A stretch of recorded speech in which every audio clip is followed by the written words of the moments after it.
പക്ഷേ അവന് കാലുകളെല്ലാം നടക്കുന്ന ആളുകൾ കാണാം. ഞാൻ വിചാരിച്ചു ഓക്കെ അതിൻ്റെ പോസിറ്റീവ് ആയിരിക്കും. ഞാൻ വിചാരിച്ചു സാർ എനിക്ക് ഇലക്ട്രിക് വീൽ ചെയർ ഉണ്ട്, എനിക്ക് അതിലൂടെ ഈസി ആയിട്ട് വരാൻ പറ്റും. അപ്പോൾ അദ്ദേഹം പറഞ്ഞ കാര്യമുണ്ട്, അങ്ങനെ നടന്നു വരുന്ന കാണുമ്പോൾ ഓഡിയൻസിൽ ഉണ്ടാകുന്ന ഒരു ഇമോഷണൽ ഒരു ഫീൽ ഉണ്ടല്ലോ, അത് തീർച്ചയായിട്ടും നമുക്ക് ഗുണം ചെയ്യും. മുതുകാട് സാർ ഞങ്ങളുടെ ദൈവമാണ്, സാർ ഉള്ളതുകൊണ്ട് മാത്രമാണ് ഞങ്ങൾക്ക് ജീവിക്കാൻ കഴിയുന്നത്. ഇങ്ങനെ ഷാവ് പറഞ്ഞേ മതിയാകൂ എന്നോട് പറഞ്ഞു.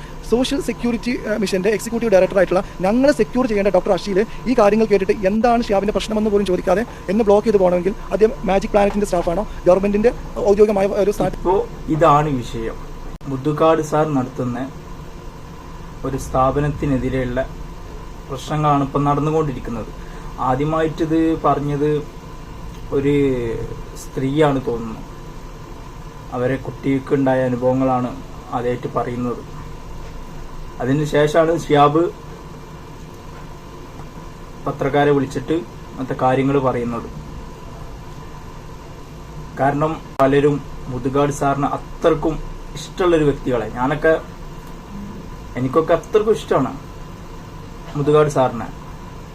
പക്ഷെ ആ സാറിൽ നിന്ന് ഇങ്ങനത്തെ ഒരു അനുഭവം ഉണ്ടായ ഒരു വ്യക്തി ഇത്രയും വർഷം ഒന്നും മിണ്ടാതെ ഇപ്പൊ വന്നിട്ട് ഇങ്ങനെ പറയുമ്പോൾ, ഷിയാബിനെ നമുക്കെല്ലാവർക്കും അറിയാം, മുതുകാട് സാറിനെ അറിയാം. നമ്മളൊക്കെ കാണുന്നത് രണ്ടുപേരും അങ്ങോട്ടും ഇങ്ങോട്ടും ആരും കുറ്റൊന്നും പറയാത്തൊരു വ്യക്തികളാണ്. പക്ഷെ ഷിയാബിന് ഇങ്ങനെ പറഞ്ഞിട്ട് ഒരു വ്യക്തിഗത നേട്ടം ഷിയാബിന് നേടാനില്ല, ഒരു വ്യക്തിഗത നേട്ടവും നേടാനില്ല. ഷിയാബിനുണ്ടായ അനുഭവങ്ങളാണ് പറയുന്നത്. കാരണം അത്രയുള്ള ജനങ്ങള് അല്ലെങ്കിൽ ഇതുപോലത്തെ കുട്ടികളെടുത്ത് നോക്കി വളർത്തുന്ന, അതുപോലെ തന്നെ കുറച്ച് പ്രശ്നങ്ങളുള്ള ഷിയാബ് ഇങ്ങനെ വന്ന് പറയേണ്ട ഒരു ആവശ്യം ഷിയാബിന് വരുന്നില്ലല്ലോ. അപ്പൊ ഇങ്ങനത്തെ വിമർശനങ്ങൾ വരുമ്പോ അത് നമ്മൾ വിശ്വസിച്ച് പോവാണ്. കാരണം നമ്മൾ വിശ്വസിച്ചേ പറ്റൂ. വ്യക്തമായിട്ട് പറയുന്നുണ്ട്. അതിന്റെ പേരിൽ ഇനി എന്നെ മോശമാക്കി ചിത്രീകരിക്കാൻ ശ്രമിക്കുകയാണെങ്കിൽ തീർച്ചയായിട്ടും കൂടുതൽ കാര്യങ്ങൾ പറയേണ്ടി വരും. നിങ്ങൾക്ക് എന്തെങ്കിലും ഒന്ന് പറയാൻ പറ്റുന്നത് ഷിയാബിന് കൊടുത്തിട്ടുള്ള ഈ കാരണം കാട്ടിക്കൽ നോട്ടീസിലുള്ള കാര്യങ്ങളായിരിക്കാം. ഈ കാരണം കാട്ടിക്കൽ നോട്ടീസ് അടക്കം ഷിഹാബിന് ഈ പറയപ്പെടുന്ന അവിടെയുള്ള സ്ഥാപനം കൊടുക്കുന്നത് അല്ലെങ്കിൽ അതിന് അധികൃതർ കൊടുക്കുന്നത് ഷിഹാബ് ആവശ്യപ്പെട്ടതിന് പിന്നാലെയാണ്. അല്ലാതെ ഷിഹാബിന് ഇന്ന രീതിയിൽ പ്രശ്നമുണ്ട്, ഷിഹാബ് നീ ഇവിടെ നിന്ന് പോയിക്കോളും എന്ന് പറഞ്ഞു കൊടുക്കല്ല. ഷിഹാബ് ആവശ്യപ്പെട്ടതുകൊണ്ട് കൊടുക്കണം. അതിന്റെ കൃത്യമായിട്ടുള്ള ഡിജിറ്റൽ എവിഡൻസ് അത് തെളിയിക്കുന്ന, അത് മാത്രമല്ല ഈ ചൂഷണം തെളിയിക്കുന്ന എല്ലാ വീഡിയോസ്, ഓഡിയോ, എല്ലാ ക്ലിപ്പുകളും ഉണ്ട്. അതുകൊണ്ട് പറയാണ്, മര്യാദയ്ക്ക് നിങ്ങൾ എന്താണോ അത് തുടങ്ങാൻ വേണ്ടി നല്ല രീതിയിൽ മുന്നോട്ട് പോയി. പിന്നെ ഒരുപാട് അമ്മമാർ വന്നു, ഇപ്പൊ ഷിഹാബ് വരുന്നു, എല്ലാവരും ഉന്നയിക്കുന്ന ഒറ്റ കാര്യം ഇയാൾ പൈസ ഉണ്ടാക്കിയെന്നല്ല. എല്ലാവരും പറയുന്നതറിയോ, ഇയാളുടെ ആറ്റിറ്റ്യൂഡ്, ഞങ്ങളുടെ മനോഭാവം, സംസാരം, അത്രേ ഇവർ പറയുന്നുള്ളൂ. ക്യാമറയിൽ കാണുന്ന പോലെ ആ ജനുവിനല്ല, അതിനെ അനുഭവിച്ചുള്ള കാര്യമാണ്. നിങ്ങൾ അവസാനിപ്പിച്ച പറയുന്നുണ്ട്. നിങ്ങൾ ഈ സ്വഭാവം തെളിവുകളുണ്ട്, അതിനെല്ലാം തെളിവുകളുണ്ട്. തെളിവുകളുണ്ട് എന്ന് ഷിയാബ് പറയണമെന്നുണ്ടെങ്കിൽ അതിന് തെളിവുകൾ തന്നെ വേണം, അല്ലെ? അപ്പൊ ഇങ്ങനെ പറയുമ്പോ നമ്മൾ എന്ത് വിശ്വസിക്കണം? ഇതൊക്കെ സംഭവിച്ചതാണ്, മുതുകാട് സാറിന്റെ ഒക്കെ സംഭവിച്ചു പോയതാണ്. അല്ലെങ്കിൽ ആ സ്ഥാപനത്തിൽ ഷിയാബ് ജോലി ചെയ്തിരുന്ന കാലത്ത് ഷിയാബിന് സംഭവിച്ചതാണ് എന്ന് തന്നെ പറയണം. ഫസ്റ്റ് വീഡിയോയിൽ നമ്മൾ കണ്ടതാണ്. ആർക്കാരും ആ ഒരു സിറ്റുവേഷനിലൂടെ ഒരു വ്യക്തി കടന്നു വരുമ്പോ നമുക്ക് ആർക്കാരും മനസ്സിലൊരു സിമ്പതി വന്നു പോകും, മനസ്സിലൊരു ഇടങ്ങറ് വരും. കാരണം വീൽ ചെയർ, ഷിയാബ് വ്യക്തമായി പറഞ്ഞു, വീൽ ചെയർ ഉണ്ടായിട്ട് പോലും അങ്ങനെ വരുമ്പോ ജനങ്ങളിൽ ഉണ്ടാകുന്നൊരു കാര്യങ്ങള് ശരിയാണ്. ഈ പറഞ്ഞ എനിക്കും ഈ പറഞ്ഞ നിങ്ങൾക്കും എല്ലാവർക്കും അത് തോന്നും. പിന്നെ രണ്ടാമത്തെ വീഡിയോയിൽ ഷിയാബ് പറഞ്ഞത് വ്യക്തമായ തെളിവുകളുണ്ട്, വ്യക്തമായ അടിസ്ഥാനത്തിലാണ്, എന്റെയൊക്കെ എല്ലാത്തിനുള്ള രേഖകളുണ്ട്, എല്ലാത്തിനുള്ള ചാറ്റിംഗ് ഉണ്ട്, എല്ലാത്തിനുള്ള ക്ലിപ്പുകളുണ്ട് എന്നൊക്കെ ഷിയാബ് വ്യക്തമായിട്ട് തന്നെ ഷിയാബ് പറയുമ്പോൾ നമ്മൾ എന്ത് മനസ്സിലാക്കണം? മുതുകാട് സാറിന്റെ ഒരു വീഡിയോ പണി നമ്മൾ കണ്ടു നോക്കാം. അങ്ങനത്തെ ചില നമുക്ക് വരുന്നില്ല, അതുകൊണ്ട് പറയും. പിന്നെ ഞാൻ പറയാം, ഈ ഷർട്ട് ഷാൻ എന്ന് പറയുന്നത് ലണ്ടൻ വാങ്ങിച്ചതാണ്. അല്ല, അപ്പൊ ഞാൻ പേഴ്സണൽ ഇൻകം എന്ന് പറഞ്ഞ സാധനം ഇല്ല. അങ്ങനെ മുതുകാട് സാറ് ഇത്ര എളിമ കാണിക്കേണ്ട ആവശ്യമില്ല. കാരണം ഏതൊരു സുഹൃത്തിനും എല്ലാ കാലവും ഡ്രസ്സൊന്നും എടുത്തുതരാൻ പറ്റും. പിന്നെ സാറ് പറഞ്ഞു മോട്ടിവേഷൻ ചെയ്തിട്ട് യൂട്യൂബിൽ നിന്ന് വരുമാനങ്ങൾ എന്നൊക്കെ പറഞ്ഞു. യൂട്യൂബ് വരുമാനം, ഇൻസ്റ്റാഗ്രാമിൽ നിന്ന്, ഫേസ്ബുക്കിൽ നിന്നൊക്കെ വരുമാനം എന്നൊക്കെ പറഞ്ഞു. ശരിയാണ്, അത് മതിയാവും ചിലപ്പോൾ ഈ സാറിന് ജീവിക്കാൻ. ശരിയാണ്. പക്ഷെ ഇത്ര എളിമ കാണിച്ചു കണ്ട് ഈ ഷർട്ട് പോലും എന്നൊക്കെ പറയുമ്പോ അത് കുറച്ച് കടുന്ന കൈയായില്ലേ എന്ന് എനിക്കൊരു എന്റെ തോന്നലാണ്. മറ്റുള്ളവർക്ക് അങ്ങനെ തോന്നണമെന്നില്ല. സാറിനോട് ഇപ്പോഴും ബഹുമാനമാണ്. എനിക്കിപ്പോഴും സ്നേഹമുണ്ട്. പക്ഷെ ഇതൊക്കെ കേൾക്കുമ്പോൾ സാർ ഈ ലോങ് മൗനമെടുക്കുമ്പോൾ നമ്മൾക്കും ഒരു സങ്കടം. കാരണം ഇത് സത്യമായി ആകുമോ എന്നുള്ളൊരു ഇത്. ഇനി അടുത്തൊരു വീഡിയോ ഉണ്ടാവും, പണി കണ്ടു നോക്കാം. ഗോപിനാഥ് പുതുകാടി ശമ്പളം കിട്ടുന്നു. ഇല്ല, ഞാൻ 27 വർഷമായി മാജിക് അക്കാഡമി പറയും. 27 ഇയേഴ്സായി, 96 പറയും.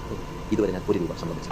അപ്പം ഇവിടുത്തെ ഈ ചെലവെല്ലാം ഇവിടെ നിന്നായിരിക്കും. ചാരിറ്റബിൾ സൊസൈറ്റി ആയിട്ട് ഞാൻ ഇവിടെ വർഷമായിട്ട് അതല്ല ഞാൻ പിന്നെ എനിക്ക് ചെലവ് വാടക, ഇത് വണ്ടി കൂലി പോക്കെ കമ്പനി ചെലവ്. അതിന് വേണ്ടി ഞാൻ ഇത്തിരി മോട്ടിവേഷൻ പ്രോഗ്രാം ചെയ്യുന്നുണ്ട്. പിന്നെ യൂട്യൂബ്, ഫേസ്ബുക്കിൽ എനിക്ക് ഒരു ചെറിയ വരുമാനം. എനിക്കിപ്പോൾ അങ്ങനെ ചെലവ് വരുന്നില്ല. കാരണം എന്റെ വൈഫ് ശരിയാണ്, സാർ ചിലപ്പോൾ ഒരു ചില്ല് ക്യാഷ് അതിന് എടുക്കുന്നുണ്ടാവില്ല. പക്ഷെ സാർ ഇങ്ങനെ പറഞ്ഞിട്ട് കാര്യമില്ല. ഇതിന് തക്കതായ തെളിവുകൾ ഉണ്ടെന്ന് നിങ്ങളുടെ ഓപ്പോസിറ്റ് നിൽക്കുന്നവർ പറയുമ്പോൾ സാർ അത് തെളിയിക്കുക തന്നെ വേണം. അതിന് വേണ്ടിയുള്ള കാര്യങ്ങൾ തെളിയിക്കുക തന്നെ വേണം. സാർ ഇങ്ങനെ മൗനം വെടിഞ്ഞിട്ട് കാര്യമില്ല. സാറ് ഇതിലൊരു കുറ്റക്കാരനല്ല എന്നുള്ളത് സാറ് തെളിയിക്കണം. അപ്പോഴാണ് സാറിനെ വിശ്വസിക്കുന്ന അല്ലെങ്കിൽ സാറിനെ ഇഷ്ടപ്പെടുന്ന ഒരുപാട് പേർക്ക് അതൊരു സന്തോഷ വാർത്തയാകും. കാരണം സാറിങ്ങനെ മിണ്ടാതിരുന്നിട്ട് ഒരു കാര്യവും ഇതിലില്ല. സാറേ, നമുക്ക് ഇതിനൊക്കെ ഒന്ന് മനസ്സിലാവുന്നവരെ സിയാബിന്റെ പത്രസമ്മേളനമൊക്കെ കണ്ടപ്പോൾ ഇതിലെന്തോ സത്യമുണ്ട് നമുക്ക് തന്നെ തോന്നിപ്പോവാണ്. അപ്പൊ സാർ ഇതിന് തക്കതായി പത്രസമ്മേളനങ്ങൾ വിളിച്ചിട്ട് എണ്ണിയിട്ട് തന്നെ കാര്യങ്ങൾ മനസ്സിലാക്കി കാര്യങ്ങൾ ക്ലിയർ ആക്കി കൊടുക്കണം. കുട്ടികൾ ഉണ്ടാകുമ്പോൾ അവര് എങ്ങനെയായിരുന്നോ മുമ്പ് ഉണ്ടായിരുന്നത് അതേ അവസ്ഥയൊക്കെ ഈ ഒരു സാഹചര്യത്തിലാ പോകുന്നു എന്നുണ്ടെങ്കിൽ, കാരണം ഇപ്പൊ വേറെ 2-3 വീഡിയോസ് ഞാൻ കണ്ടു. ഞങ്ങളെ കുട്ടിനെ ഇങ്ങനെ തള്ളി പുറത്താക്കി എന്നൊക്കെ പറഞ്ഞിട്ട് കോഴിക്കോടുള്ളതാ തോന്നുന്നു. ഞാൻ വലിയ ഓർമ്മയില്ല, ഞാൻ വീഡിയോസിൽ ഇങ്ങനെ കോഴിക്കോടുള്ളതാ തോന്നുന്നുണ്ട്. കുട്ടിനെ ഇങ്ങനെ തള്ളി മാറ്റി നിർത്തി എന്നൊക്കെ പറഞ്ഞിട്ടുള്ളത് കണ്ടു. അപ്പോൾ അങ്ങനെയൊക്കെ ചെയ്യുമ്പോൾ ആ കുട്ടികൾ മെന്റലി മൊത്തത്തിൽ തളർന്നു പോകും. കാരണം അവരെ സംരക്ഷിക്കേണ്ട അല്ലെങ്കിൽ അവർക്കുള്ള ആക്ടിവിറ്റീസുകൾ അല്ലെങ്കിൽ അവർക്കുള്ള കഴിവുകൾ പുറത്തു കൊണ്ടുവരേണ്ട തന്നെ ഇതേ പ്രവൃത്തി ചെയ്യുമ്പോൾ ഏത് മക്കളാണെങ്കിലും തളർന്നു പോകും. അപ്പോൾ ഇതിന് വേണ്ട അന്വേഷണങ്ങൾ നടത്തിയിട്ട് ഇതിൽ സത്യമുണ്ടോ അല്ലെങ്കിൽ നുണയാണോ എന്ന് മനസ്സിലാക്കണം എന്ന് മാത്രമേ എനിക്ക് പറയാനുള്ളൂ. മുതുകാട് സാറിനോടും പറയാനുള്ളത്, സാറിന്റെ സത്യസന്ധത സാറ് വീഡിയോയിൽ പറയുന്നത് പോലെ അതിന് വേണ്ട കാര്യങ്ങളാക്കി തെളിയിക്കണം. ഷിയാബ് പറഞ്ഞതിൽ സത്യമുണ്ട് എന്നുണ്ടെങ്കിൽ ഞങ്ങൾ ഈ സാറിനെ വിശ്വസിക്കുന്ന എല്ലാവരും ഷിയാബിന്റെ കൂടെ നിൽക്കാൻ കഴിയും.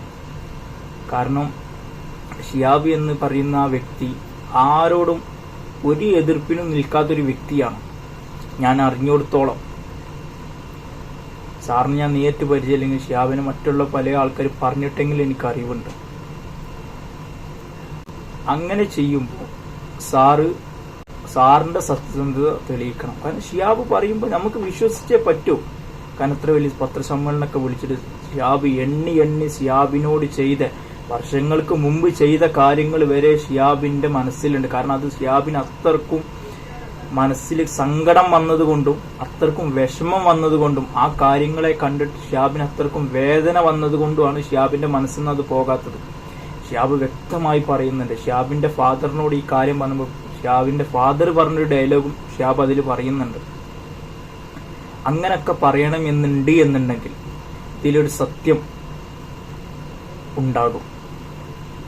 അപ്പൊ അത് എന്തായാലും അതിന്റെ രൂപത്തിൽ ഇതിന് വേണ്ടപ്പെട്ട ആൾക്കാർ അന്വേഷിച്ചിട്ട് കാര്യങ്ങൾ ക്ലിയർ ആക്കട്ടെ എന്ന് മാത്രമേ എനിക്ക് പറയാനുള്ളൂ.